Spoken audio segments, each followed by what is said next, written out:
stands on its own. I don't care if you're shipping to the same consignee over and over. I don't care if you're shipping to the same country. Each shipment stands on its own, and you should address it in that manner. Again, working with your freight forwarder. They're the three sources, or three service areas, I would say: the source of information, the source of documentation preparation, and the movement of the cargo. The next section I would like to discuss is one that you rarely hear discussed by a freight forwarder. It's the sources of compensation. And I think it's important that you understand where the freight forwarder is receiving, from what source they're receiving their compensation. You will receive a freight forwarding bill for their services, assuming you have the responsibility of paying the freight forwarder. This generally covers the time necessary to handle your shipment, documentation charges, the additional charge if it's a letter of credit. These are the charges for, in fact, the documentation, the coordination, the movement of the cargo. This is the charge that you see. The other charges that come into play are a commission. It's known as brokerage, which is paid by the ocean carrier to the freight forwarder. And this is, it's certainly a legal payment. It's in their tariff. You're probably talking 1.25%, 2.5%, depending on the trade lane. But this is also paid to the freight forwarder. It is not generally available to the shipper. You might say the ocean carriers subsidize freight forwarders. To some degree, that's true, because ocean carriers want to deal with people that, bottom line, know what they're doing. They don't have the staff nor the time to hold hands the way a freight forwarder does. So many, many years ago, they put this system in place. Another source of information would be property brokerage from the inland motor carrier. It could be that your freight forwarder is getting a commission from the motor carrier. Again, this is 100% legal, but it is a source of compensation for the freight forwarder. And last but not least would be marking up the marine insurance. And let me explain that.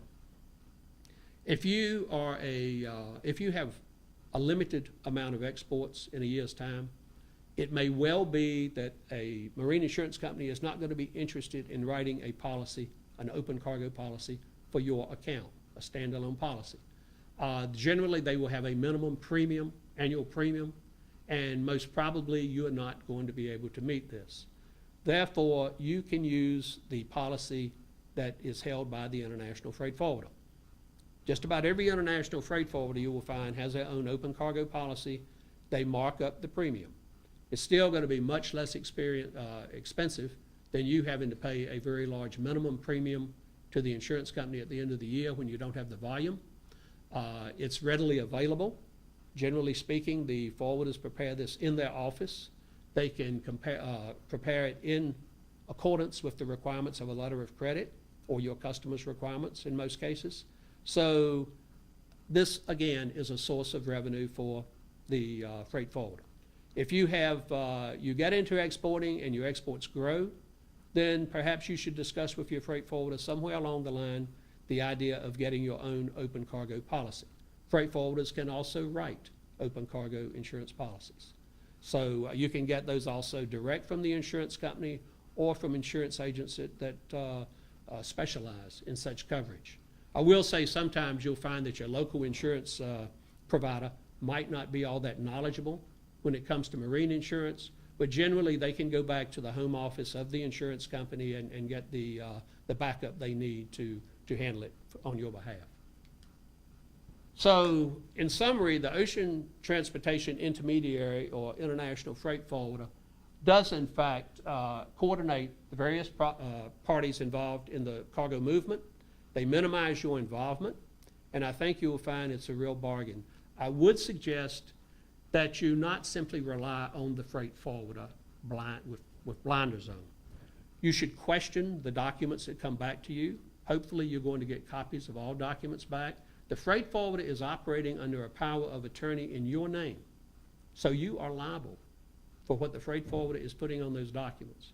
So it's very, very important. You know, a lot of times when you see problems with people getting into export, I think it's two major areas. One is communication, which I already addressed earlier when I was talking about letters of credit. Internal communication as well as communication with the forwarder. with the bank, with the involved parties.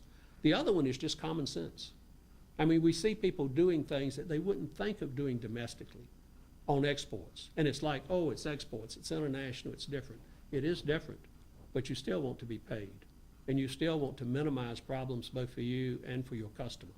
So look at the documents, ask questions. If you get something back and you disagree with what's been put on those documents, bring it to the attention of the freight forwarder immediately and develop your own in-house expertise. There's another reason I suggest you do that. There may be times when, because of your terms of sale, you're having to work with the freight forwarder nominated by your customer. And therefore, you need to understand what you're doing. And again, so long as you understand your exposure and accept your exposure, I think most anything is fine. But keep in mind, if you have a shipment under a letter of credit, just as an example, I've seen this happen many times, and you are selling, let's say, X works. In other words, when it leaves your facility, all the other charges are going forward. But the letter of credit that you received from the customer calls for a clean onboard bill of lading. You're going to have to get that document from the freight forwarder that's working for your customer. Perhaps you can accept this. A lot of it depends on who your customer is. But perhaps you do not want to accept that. Because if that freight forwarder is late getting those documents back to you, if that freight forwarder misspells something on that bill of lading or doesn't spell it consistent with the requirements of the letter of credit, then you have a discrepancy. And as I said earlier, you do not want discrepancies. So in closing, I would like to say one thing on selecting a freight forwarder. You're not going to get a bank or Department of Commerce or anyone like that to most probably suggest a particular freight forwarder. They might give you a list of freight forwarders. My experience is the best way to select a freight forwarder is to talk to people in your area who are exporting, find out who they're working with. You'll find some freight forwarders, and freight forwarders range from mom and pop operations to very large global operations. And what's best for one company might not be best for another.